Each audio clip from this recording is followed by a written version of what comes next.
میں سب سے بڑی تھی، میرے بعد مریم کا نمبر تھا۔ خالہ زاد سے میری شادی ہوئی تو مہندی والے دن پھوپھی نے فیصلہ کر لیا کہ وہ مریم کا رشتہ افتخار کے لیے لے لیں گی۔ شادی میں مریم بہت خوبصورت لگ رہی تھی۔ افتخار نے بھی ماں کے فیصلے پر خوشی کا اظہار کیا، ہم چاروں بہنوں میں بلا شبہ اللہ تعالیٰ نے مریم کو سب سے زیادہ حسن کی دولت سے میکے میں شادی کے بعد ہماری پہلی دعوت پھوپھو نے کی اور اپنے فیصلے سے آگاہ کیا۔ یہ تو ہماری خوش قسمتی ہے پھوپھو کہ آپ نے مریم کو بہو بنانے کا ارادہ کیا ہے، ورنہ یتیم لڑکیوں کو کب جلد اچھے رشتے ملتے ہیں۔ ان دنوں وہ زیادہ امیر نہ تھیں لیکن ہم سے خوشحال تھیں، کیونکہ میرے والد کی وفات کو 6 برس سے زیادہ عرصہ گزر چکا تھا۔ مرحوم ایک سرکاری محکمے میں ان دنوں کلرک کی تنخواہ کم ہوا کرتی اور ایمانداری کے سبب ہمارا گزارا والد صاحب کی تنخواہ پر مشکل سے ہوتا تھا، بس سفید پوشی کا بھرم قائم تھا۔ پھوپھو نے جب مریم کا رشتہ مانگا تو امی خوش ہو گئی۔ خیر سے مریم کی منگنی پھوپھو کے بیٹے افتخار سے ہو گئی تو امی کی فکر میں کمی آئی، اب مطمئن تھیں۔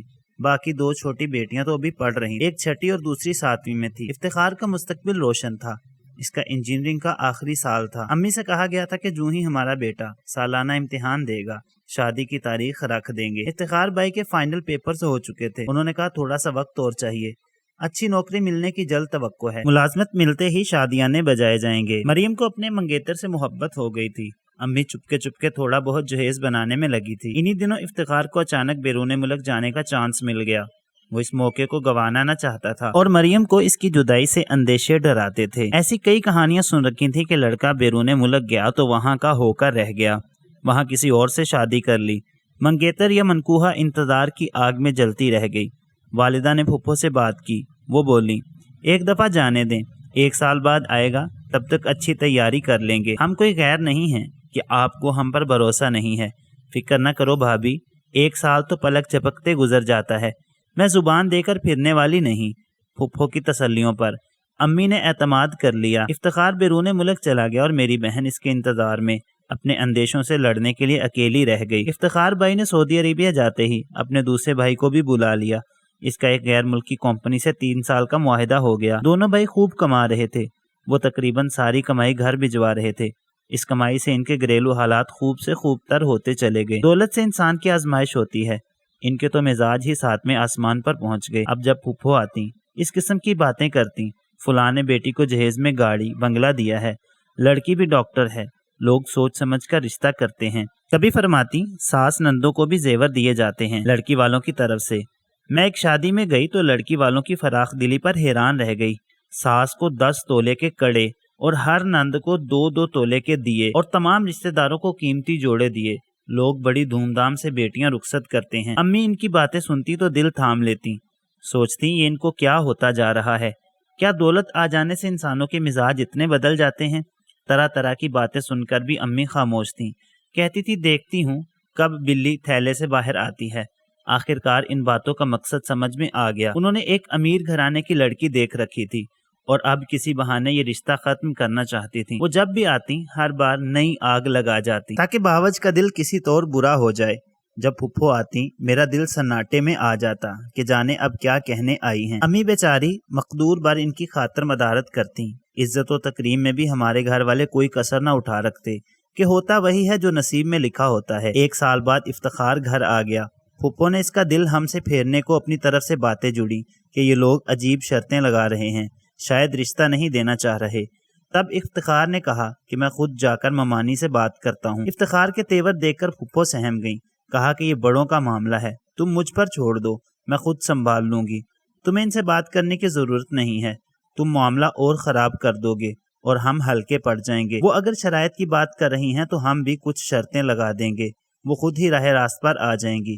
اتنے عرصے منگنی رہی ہے، اب رشتہ توڑنا کوئی مذاق تو نہیں ہے۔ افتخار ایک فرما بردار بیٹا تھا، اس نے ماں سے زیادہ بات کرنے کی ضرورت محسوس نہ کی، وہ تو آیا ہی اسی واسطے تھا کہ اپنے وعدے کا پالن کر سکے۔ وہ اپنی منگیتر کو نہیں بھولا تھا۔ انہی دنوں امی جان سے مکان خالی کروا لیا گیا تو وہ ایک دوسرے محلے میں کرائے کے مکان میں شفٹ ہو گئیں۔ پرانے محلے میں ساری خواتین امی سے ہی کپڑے سلواتی تھیں، یہاں آ کر مالی حالات دگرگوں ہو گئے، کسی سے بھی واقفیت نہ تھی۔ والد صاحب نے اپنی زندگی میں 2 پلاٹ خریدے تھے جن کی قسطیں وہ تقریباً 10 سال تک بھرتے رہے تھے۔ ان کا خیال تھا کہ ایک پلاٹ کو فروخت کر کے دوسرے پر مکان تعمیر کرا لیں گے۔ چھوٹے بھائی کا آخری تعلیمی سال تھا، امی کو انتظار تھا کہ وہ ملازمت پر لگے تو پھر ایک پلاٹ بیچ کر اس رقم سے دوسرے گھر پر تعمیر کر لیں۔ بیٹے کے مجبور کرنے پر پھوپھو شادی کی تاریخ لینے آ گئیں۔ ساتھ یہ بھی سنا گئی کہ اب ہمارا سوسائٹی میں خاص مقام ہے، دیکھو لڑکی کو خالی ہاتھ نہ بھیجنا ورنہ لوگ باتیں بنائیں گے، اور ساس نندوں کو بھی کچھ زیور دینا ہوگا ورنہ ہمارے مہمان ہنسیں گے کہ کن لوگوں میں رشتہ کر دیا ہے۔ امی نے ان کی باتوں کو تحمل سے سنا، انہوں نے پائی پائی جوڑ کر مہمانوں کے لیے کھانے کا انتظام اور شادی کا خرچہ اکٹھا کیا تھا۔ امی نے ہم سے مشورہ کیا سوائے مریم کے۔ بھائی نے کہا ماں میں منزل سے بہت قریب ہوں، آپ فکر نہ کریں، ایک پلاٹ بیچ دیں اور پھپھو کی حیثیت کے مطابق مریم کی شادی کریں تاکہ ان کی جگ ہسائی نہ ہو۔ جب میں کمانے لگوں گا مکان کو تعمیر کرنے کی سبیل بھی نکل آئے گی۔ بیٹی کی زندگی اور خوشی کا معاملہ تھا۔ افتخار بہت اچھا لڑکا تھا، اس کا مستقبل تابناک تھا۔ والدہ نے کچھ غور و خوض کے بعد بھائی کو پلاٹ فروخت کرنے کی ہدایت کر دی۔ بھائی نے باغ دوڑ کر کے پلاٹ کو اونے پونے بیچ دیا کہ مریم کی شادی کی تاریخ رکھی جا چکی تھی۔ والدہ نے پھپھو ان کی بیٹیوں کے لیے سونے کے ہلکے پھلکے زیور بھی بنوانے کو دے دیے۔ ان کا خیال تھا کہ یہ سب کر کے بیٹی کے لیے زندگی بھر کی انمول خوشیاں خرید لیں گی۔ ادھر مریم ماں کی فضول خرچی پر سلگ رہی تھی تو ادھر افتخار کے فرشتوں کو بھی خبر نہ تھی کہ اس کی والدہ صاحبہ کیا گل کھلاتی پھر رہی ہیں۔ مریم مایوں کا اپٹن لگانے سے پہلے ہی زرد پڑ گئی۔ ڈھولک کی تھاپ پر اس کا دل یوں دھڑکتا تھا جیسے اسے اس کی آواز میں توپوں کی گھن گرج سنائی دیتی ہو۔ ہم سمجھ رہے تھے کہ افتخار کو ساری حقیقت معلوم ہے کیونکہ اس کی ماں ایسا تاثر دے رہی تھی جیسے وہی اپنی ماں کو نئی نئی ہدایت دے کر ہمارے گھر بھیج رہا ہو۔ مریم کو بھی اب رہ کر اس پر غصہ آ رہا تھا کہ کیا ہم غریبوں کے ساتھ کیا جا رہا ہے، کیا اپنے ایسا سلوک کرتے ہیں اپنوں کے ساتھ۔ مہندی والے دن پھپھو بڑی دھوم دھام سے اپنے مہمانوں کے ساتھ آ گئیں۔ مہندی کی رسم سے قبل انہوں نے خاموشی سے امی کا ہاتھ پکڑا اور بولی بھابھی اسے پڑھ لو، پھر مہندی کی رسم شروع کرتے ہیں۔ امی نے کاغذ کھول کر پڑھا۔ یہ کچھ چیزوں کی فہرست تھی، فرنیچر، گاڑی اور ایک پلاٹ کا مطالبہ تھا۔ امی کے ہاتھ کانپنے لگے، منہ کھلا کا کھلا رہ گیا۔ آپ کا یہ بھاری مطالبہ میں کیسے پورا کر سکتی ہوں؟ آخر تمہیں ہو کیا گیا ہے؟ اگر یہ سب درکار تھا تو پہلے کہا ہوتا۔ تم ہماری مالی حالت سے واقف ہو، اگر نہ دے سکتے تو رشتہ ختم کر لیتے۔ اب تو کارڈ بھی سب جگہ چلے گئے ہیں، اس وقت ایسا مطالبہ نہ کرو جو میں پورا نہ کر سکوں۔ کیوں اپنی اور ہماری عزت سے کھیل رہی ہو؟ اگر یہ سب چیزیں نہیں ہوں گی تو بھی ہماری عزت میں کمی آئے گی۔ دیکھو بھابھی مجھے معلوم ہے بھائی جان مرحوم نے اپنی زندگی میں 2 پلاٹ خریدے تھے، وہ کس دن کے لیے رکھے ہیں؟ یہی وقت ہے اپنی عزت بنانے اور شان و شوکت دکھانے کا۔ ارے بھائی ان کو بیچ دو۔ شبو ایک بیچ دیا ہے، تبھی شادی کے اخراجات پورے ہو رہے ہیں، دوسرا کیسے بیچ دوں؟ اتنی جلدی کیوں کر بکے گا؟ کچھ تو خدا کا خوف کرو، قیمت لگوا لو، میں خرید لیتی ہوں، نہیں تو کار بعد میں دے دینا، فی الحال پلاٹ اور فرنیچر سے کام چلا لیں گے۔ ارے بھائی جو چیزیں دلہن لائے گی ان کو وہی استعمال کرے گی، ہمارے پاس پہلے اللہ کا دیا سب کچھ ہے، تو آپ لوگوں کی عزت بنانے والا معاملہ ہے۔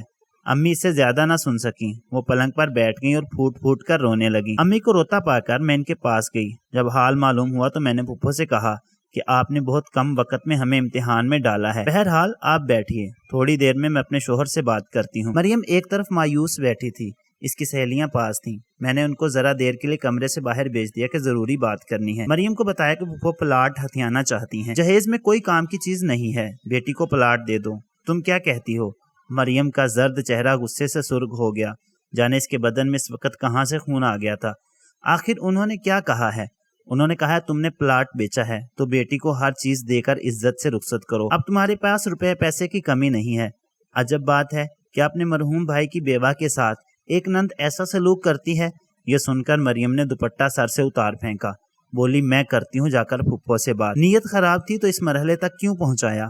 اب باراتیوں کے سامنے ہمیں بے عزت کرنا چاہتی ہیں۔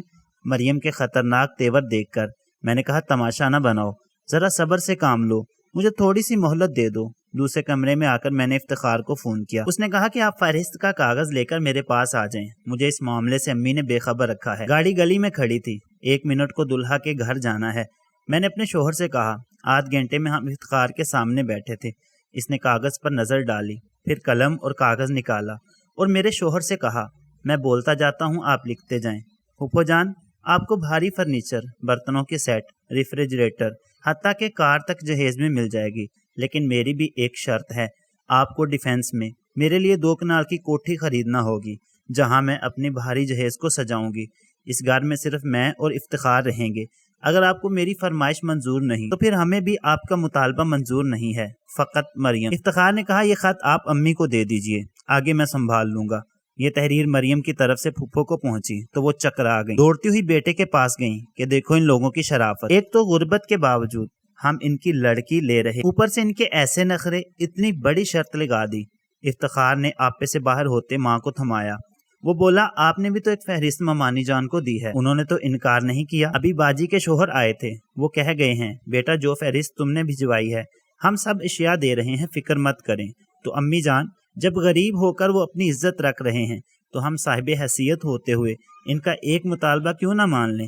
ہم اپنی یہ کوٹھی مریم کے نام کر دیتے ہیں۔ ہرگز نہیں، کیا ہم کو دربدر کرنے کا ارادہ ہے؟ ٹھیک ہے تو پھر ہم نہ ان سے کچھ لیتے ہیں اور نہ انہیں کچھ دیتے ہیں، سادگی سے شادی ہو جانے دیجیے، مجھے سرے سے رشتہ منظور نہیں ہے، ابھی جا کر اسے ختم کرنے کا اعلان کرتی ہوں، جب دروازے سے بارات لوٹ جائے گی تب دیکھتی ہوں کیسے کرتی ہیں ہماری بھابج مریم کی شادی، ہماری کیا جگ ہنسائی ہوگی جو ان کی ہوگی۔ رخصتی میں 2 دن باقی ہیں امی جان، میں ہرگز ایسا نہ ہونے دوں گا۔ افتخار کے والد نے بھی بیٹے کا ساتھ دیا۔ بیگم یہ ٹھیک کہہ رہا ہے، دنیا والوں کا نہیں، کم از کم اپنے مرحوم بھائی کا خیال کرو۔ بیگم کیا ہو گیا ہے تمہیں؟ بیٹے کے سامنے پھپھو کو ہار ماننا پڑ گئی۔ نکاح مردانے میں مردوں کے درمیان ہوا۔ افتخار نے نکاح نامے پر یہ بھی لکھوا دیا کہ اگر خدا نہ خواستہ لڑکی کو طلاق ہو گئی تو دلہا 50 تولہ سونا اور کوٹھی لڑکی کو دے گا، اور اگر اس گھر میں لڑکی کو کوئی جسمانی گزند پہنچا تو دلہن کے ورثاء قانونی چارہ جائی کے مجاز ہوں گے۔ اس شرط کا علم پھپھو کو بعد میں ہوا۔ وہ خوب چلائیں تو بیٹے نے کہا اکثر جہیز نہ لانے پر سسرال میں بہو کے ساتھ انتقامی کارروائی کے واقعات سننے کو ملتے ہیں، لہٰذا میں نے اس رجحان کی حوصلہ شکنی کی خاطر یہ لکھوا دیا ہے۔ یہ پھپھو کے لیے سخت توہین کا باعث تھا، مگر اب صبر کا گھونٹ پینا ہی تھا۔ مریم کو بھی ہم نے سمجھا دیا کہ افتخار بے قصور ہے، اس کی نیت میں کوئی کھوٹ نہ تھا، پھپھا کی سوچ بھی صحیح تھی، لہٰذا اب تم نے سسرال میں جا کر سب کے ساتھ عزت اور اخلاق سے پیش آنا ہے۔ پھپھو کچھ کڑوی کسیلی کہیں تو درگزر کرنا۔ افتخار نے بھی اسے پہلے دن سمجھایا کہ بڑوں کی عزت کرنا لازم ہے، تمہاری فرما برداری اور تحمل نیکی بن کر تمہارے نصیب سنوارے گا۔ سچ کہا تھا افتخار نے۔ چند دن پھپھو کا منہ پھولا رہا، بعد میں انہیں احساس ہو گیا کہ وہ غلطی پر تھی، مریم کو سینے سے لگا لیا، ایک پل اس کے بنا نہ رہ پاتی تھی، کہتی تھی کتنی نادان تھی میں جو اتنی اچھی بچی کو ٹھکرا رہی تھی، میری آنکھوں پر لالچ کی پٹی بندھ گئی تھی۔ پھپھا نے بھی افتخار سے کہا شاباش بیٹے، تم تعلیم یافتہ ہو، اسی لیے انسانیت کے پاسدار ہو، مجھے تمہارے جیسے بیٹے کا باپ ہونے پر فخر ہے۔ یہ ایک تعلیم یافتہ نوجوان کی فراست تھی جس نے مریم جیسی محبت کرنے والی خوبصورت لڑکی کی زندگی میں دکھوں کی بجائے خوشیاں بھر دیں، ورنہ ہماری پھپھو نے تو کوئی کسر نہ چھوڑی۔ دوستو اگر یہ کہانی اچھی لگی تو اس ویڈیو کو لائک کر دیں، اور مزید اس طرح کی اخلاقی، مورل اور سبق آموز سٹوریز روزانہ سننے کے لیے ہمارے چینل اسرار اردو سٹوریز کو ضرور سبسکرائب